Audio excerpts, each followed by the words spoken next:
இந்த மாவட்டத்தை பாதுகாக்க வேண்டும். தோல் பதனிடும் தொழிற்சாலைகள் அவங்க அந்த பாலாத்தை நாசப்படுத்தி மாசுபடுத்துவதை தடுக்க வேண்டும் என எத்தனையோ போராட்டங்கள், ஆர்ப்பாட்டம்.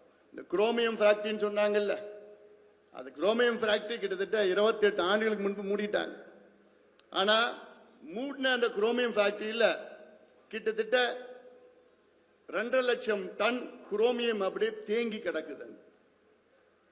தேங்கி கிடக்கிற குரோமியம் என்ன ஆகணும், மண்ணில் போய் மழை காலத்தில் மண்ணில் போய் ஊறி ஊறி ஊறி ஊறி நீங்க குடிக்கிற தண்ணியிலையும் நீங்க குளிக்கிற தண்ணியிலையும் அப்படியே நிலத்தடி நீரில் போய் கலந்துடுச்சு.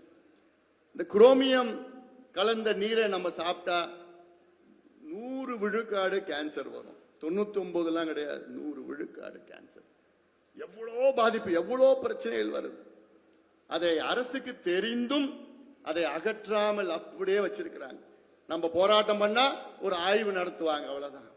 ஏன் அதை சுத்தப்படுத்துறதுக்கு என்னதான் பிரச்சனையா உங்களுக்கு? என்ன பிரச்சனை அதுல? ஏன் இந்த மக்கள் இங்க ராணிப்பேட்டை நகரத்தில் உள்ள மக்கள் இவங்களுக்கு மாசு இல்லாம வாழ முடியாதா, வாழக்கூடாதா? ஏன் இந்த மாவட்டத்தில் ஒரு அமைச்சர் வேற இருக்கிறாரு, இந்த தொகுதியை சார்ந்தவர், அவருக்கு கூட அக்கறை இல்லையா மக்கள் மீது? அவருக்கு வாக்களித்த மக்கள் மீது அவர் அக்கறை இல்லையா? அவர் வாக்களித்த மக்கள் என்ன கேன்சர் வரணும்னு அவர் எதிர்பார்க்கிறாரா?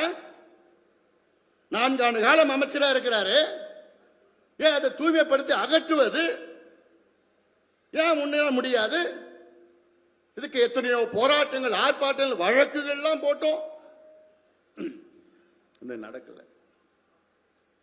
இதெல்லாம் இங்க இந்த நடைபயணத்தில் நம்ம சொல்ல போறோம். இந்த நடைபயணம் எதுக்கு? இந்த மக்கள் விரோத திமுக ஆட்சியை நாம் அகற்ற வேண்டும், வீட்டுக்கு அனுப்ப வேண்டும்.